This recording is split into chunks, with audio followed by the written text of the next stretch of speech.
안녕하세요. 김철회입니다. 2024 공공경제론 제8장 강의 동영상을 올려드리도록 하겠습니다. 제8장은 외부 효과에 관한 이야기입니다.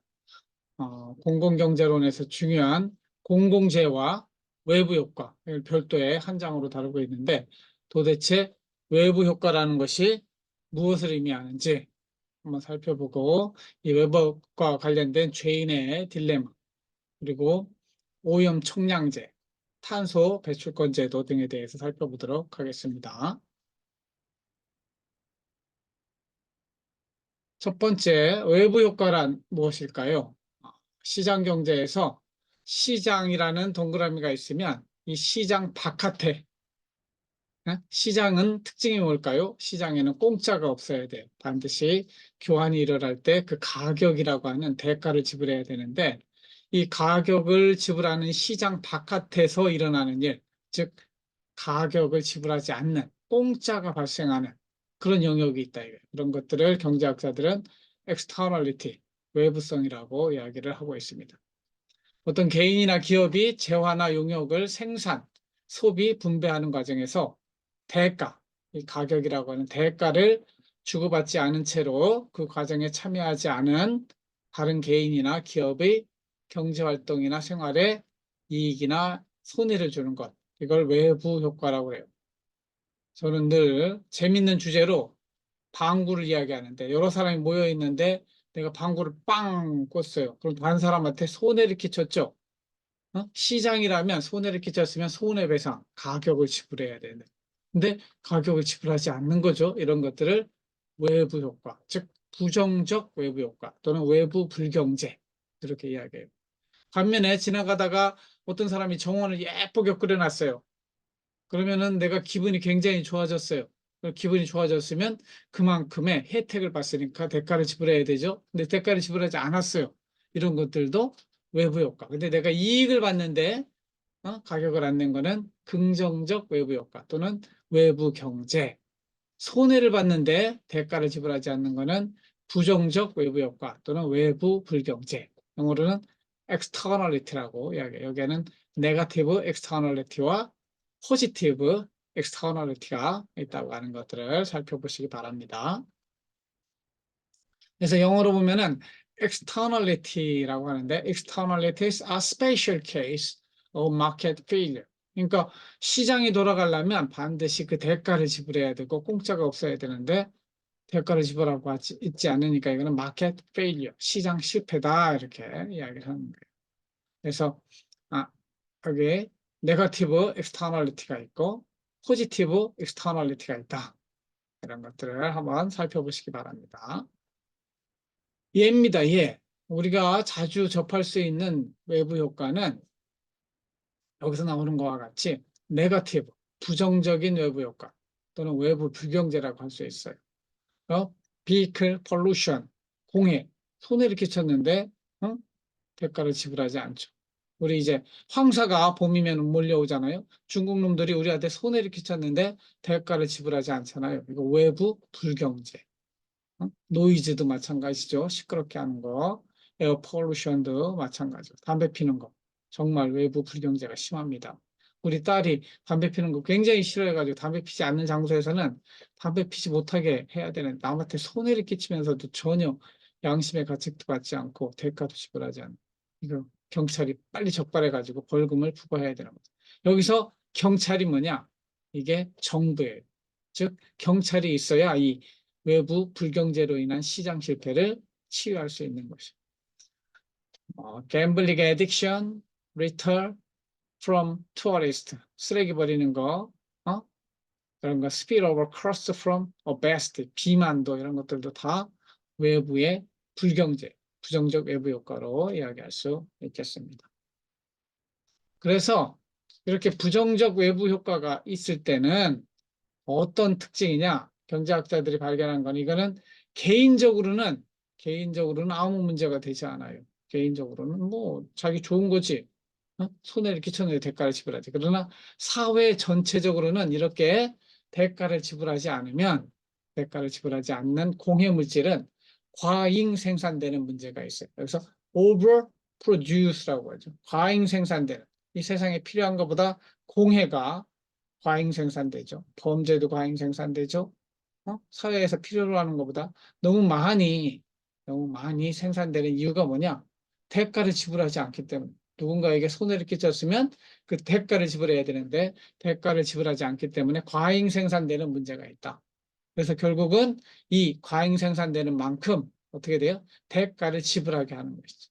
대부분 이 역할은 정부가 나서서 그건 나쁜 짓이다. 벌금을 내라. 그래서 벌금을 내게 하면 쭉 줄어들고. 만약에 방구에 대해서도 남한테 기회를 끼치면 벌금을 내라. 그러면은 예? 우리 빤스에다가 방구 냄새 안 나게 하는, 방구 소리 안 나게 하는 그런 장치를 달아가지고 남한테 피해를 주지 않도록 하는 그런 걸 할까? 물론 벌금이 얼마냐에 따라서 달라지겠지만.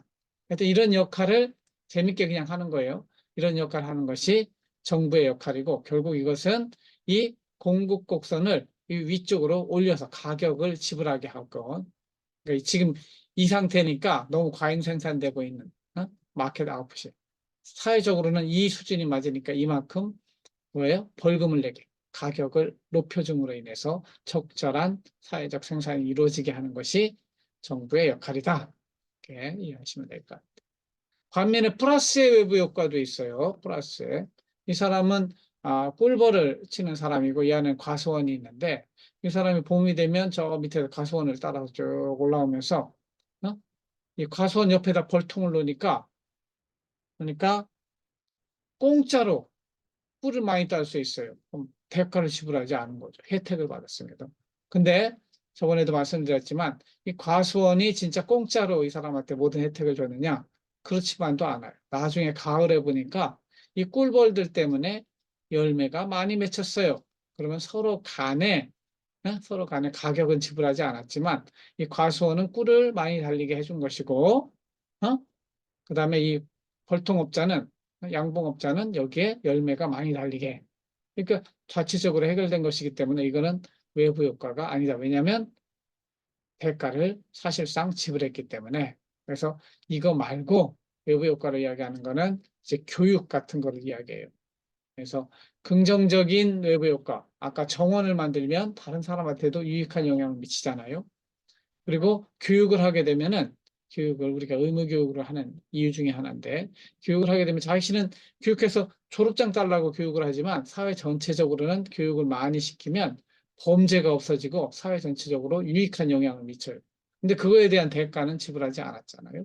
그렇기 때문에 포지티브 외부 효과, 긍정적 외부 효과가 있는 것들은 사회적으로 더 필요함에도 불구하고 생산되지 않는 과소 생산의 문제. 그래서는 underproduce라고 하죠. 사회적 수준보다 underproduce, 과소 생산되는 문제가 발생해요. 그래서 이 문제를 해결하기 위해서 정부가 어떻게 해야 돼요? 이렇게 착한 일을 하는 사람, 정원을 가꾸는 사람, 교육을 하는 사람에 대해서 정부가 보조금을 지급하는 거죠. 지금 이 상태에서 공급이 되고 있는데, 정부가 어떻게 하는 거예요? 이 수요 곡선을 좀 더 높여주는 거죠. 결국은 수요가 더 늘어나게 보조금을 지급해요. 그러면 더 사회에 긍정적인 영향을 미치는 거는 더 많이 생산될 수 있도록 그 정원을 만드는 사람이라든가 교육을 하는 사람이라든가 사회복지를 하는 사람이라든가 이런 사람들한테 정부가 보조금을 줌으로 인해서 부족한 생산이 더 늘어나도록 치유하는 것이죠. 그게 마켓 페일리어, 시장 실패를 치유한다 이렇게 이야기할 수 있겠습니다. 그러면 외부성이 발생했을 때 중간에 이야기했지만 어떻게 해결해야 되는가? 다시 종합 정리하면 이 부의 외부성, 공해물질 이런 것들은 과대 생산의 문제가 발생해요. 즉 사회적으로 필요한 것보다 너무 많이 공해가 발생한단 말이에요. 그래서 생산량을 줄여야 돼요. 그럴 때 자발적으로 할 수 있나요? 시장에서는 이루어지지 않으니까 시장 실패예요. 정부가 개입해서 너네 이렇게 공해물질 많이 하면 안 돼. 말로만 하면 안 되고 벌금을 내. 1kg당 얼마? 그러면 생산량을 줄일 수밖에 없는 것이죠. 그 대가를 치르게 되니까. 플러스의 외부성을 나타내는 교육이나 아름다운 정원 만드는 거. 이거는 사회적 수준보다 과소 생산의 문제가 발생한다고. 사회적으로 필요한 것보다 적게 생산돼요. 그래서 생산량을 늘려야 돼요. 그럼 어떻게 해야 돼요? 이 물건이나 재화를 만드는 사람들에게 정부가 보조금을 주는 거예요. 보조금을 줘서 생산량을 늘릴 수 있죠. 여기 나오는 것처럼 자발적으로 할 수가 있어요. 저는 공동체주의자이기 때문에 사람들이 깨닫고, 이거 사람들한테 좋은 영향을 미치니까 더 많이 만들어야지, 또는 더 적게 만들어야지.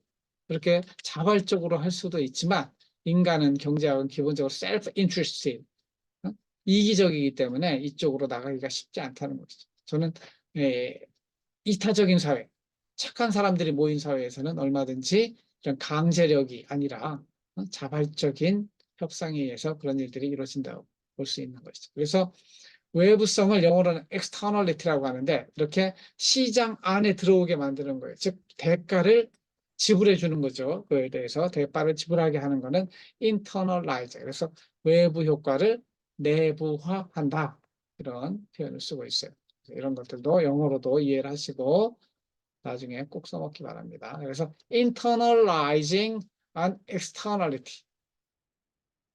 이게 무슨 의미냐? Adjusting incentives so that decision makers take into account all the cost and benefit of their action, private and social.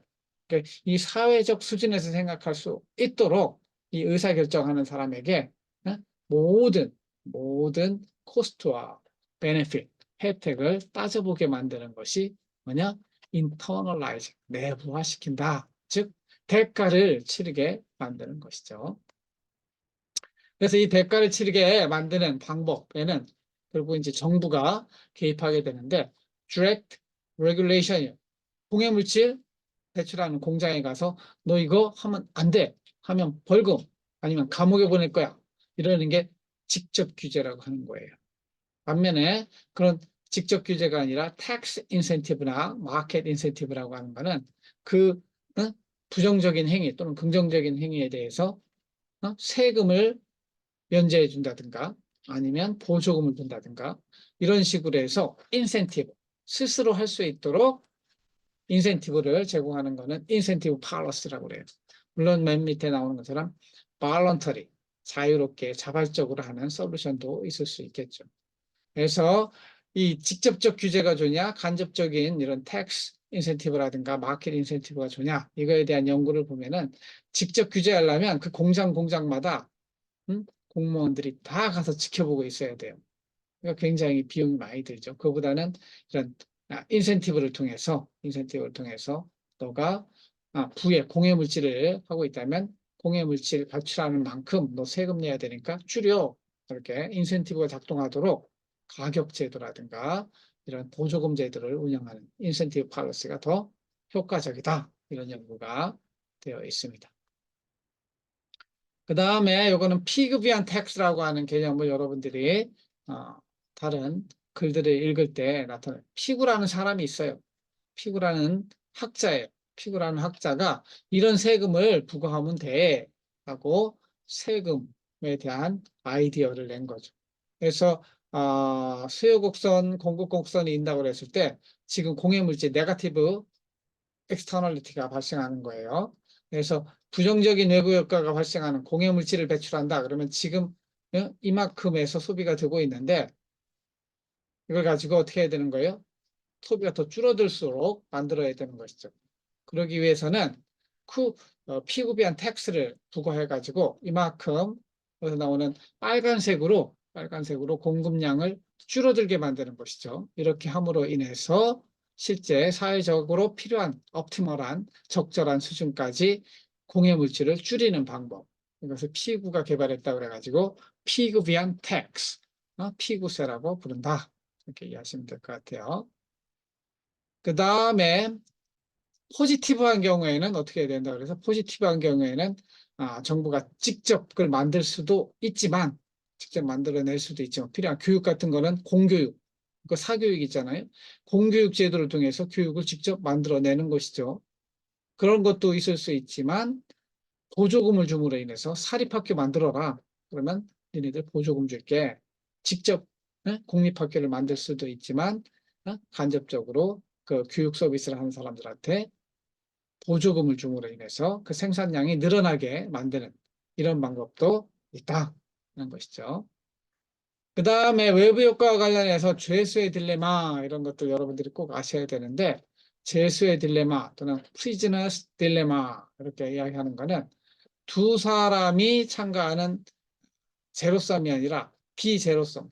많은 게임 중에 제로섬 게임이 있고 포지티브섬 게임이 있고 뭐 다양한 게임이 있는데 그 게임 중에서 이 죄수의 딜레마라고 하는 거는 서로 협조하면 이익이 됨에도 불구하고 서로 협조하지 않는 이유를 밝혀내는 게 죄수의 딜레마예요.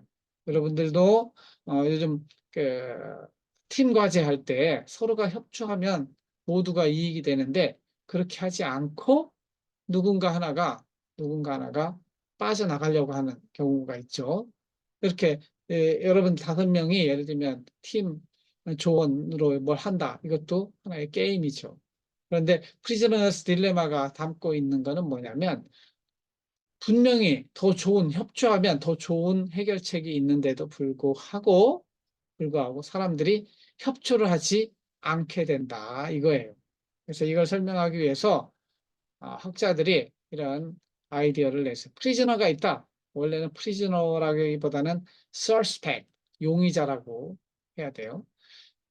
도둑질을 하던 두 사람 A, B가 경찰한테 잡혔어요. 아직 프리즌은 아니죠. 그러니까 이제 경찰서에는 구치장이라고 그러죠. 유치장에 이렇게 갇혀놨는데 경찰이 신문을 해요. 너 자백하면 너 자백하면 2년, 자백하지 않으면 너 10년 이렇게 한다는 거죠. 그러니까 둘이 옆에 있을 때는 둘이 자백하지 않는 것이 부인하는 것이 둘 다에게 유리한 대안이에요. 그런데 옆에다 앉혀놓고 하면 다리를 툭툭 치면서 야 우리 절대 배신하지 말고 끝까지 부인하자 이렇게 이야기를 해요.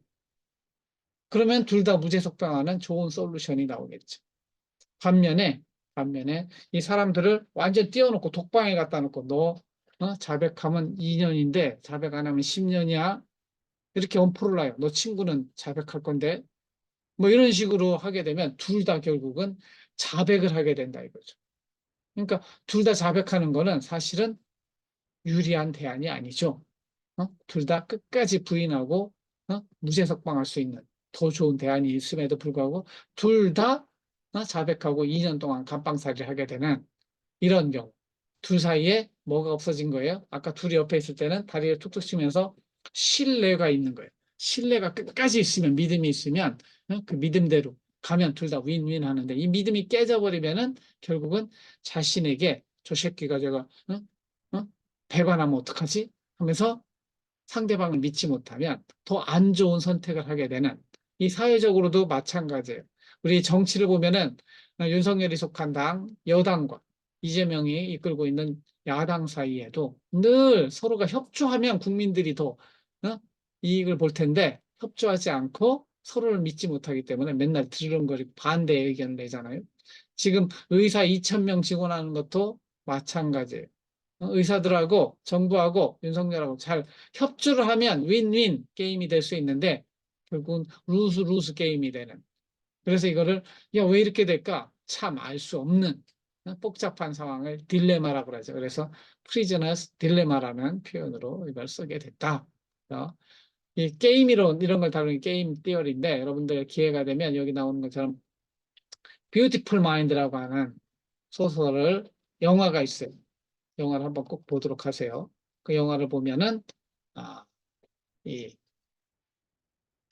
넷이라는 사람이 어떻게 이 게임의 이론을 통해서 2차 대전 때 소련과 미국 사이에 전쟁하는 그 문제를 다루고 있거든요. 하여튼 이 부분을 개발한 사람이 존 넷이라는 경제학자인데 하여튼 이 게임 티어리에 의해서 아까 이야기한 것처럼 프리즈너 딜레마가 해소가 돼요. 각 사람이 이기적이고 서로를 믿지 못하면 결국은 그런 선택을 하게 된다는 것이죠.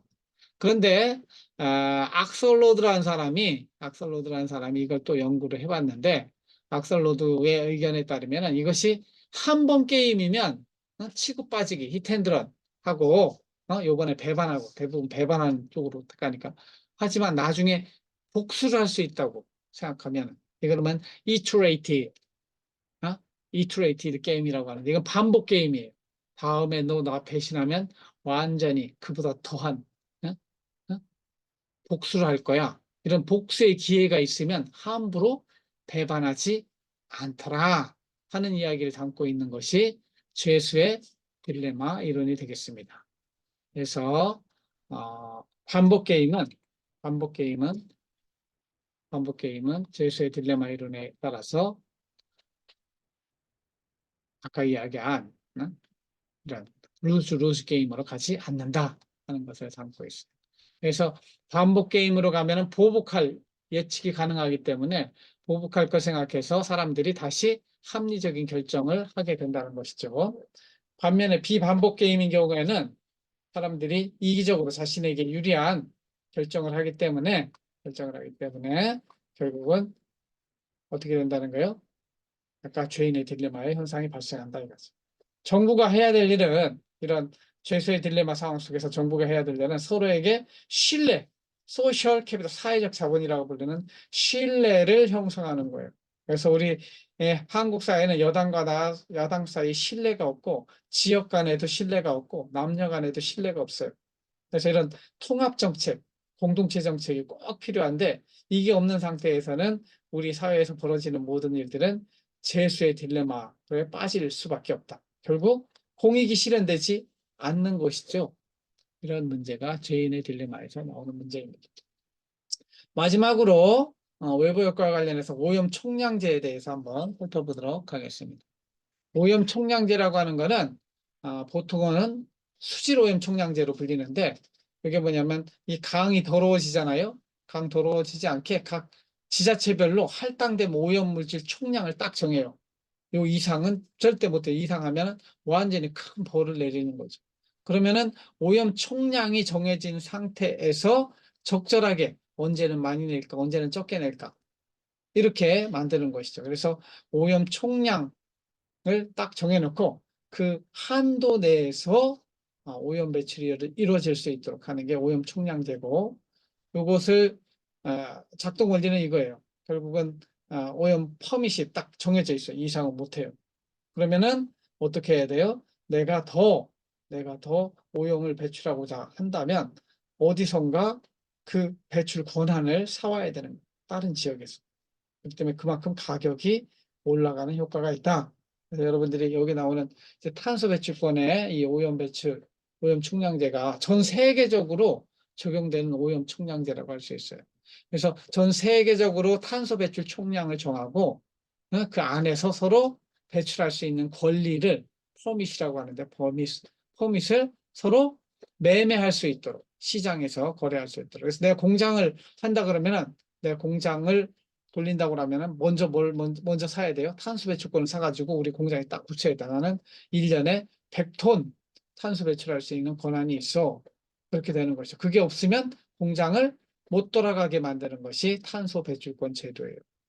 그래서 우리 이 기체 속에 아주 나쁜 이산화탄소, 메테인, 아산화질소, 불산화탄소, 수소, 불화탄소, 불화학 이렇게 6대 온실가스 배출하는 거에 대해서는 규제를 하는 것이죠. 전 세계적으로 하는 거를 탄소 배출권 시장.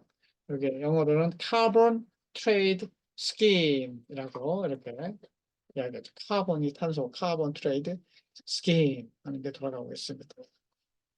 이 부분은 이제 상속적으로 우리 세계에 누가 탄소 배출을 많이 하느냐, 기후 위기가 굉장히 심하고 비도 많이 오고 눈도 많이 오고 온도도 올라가고 이러는데 글로벌 워밍이라고 그러죠.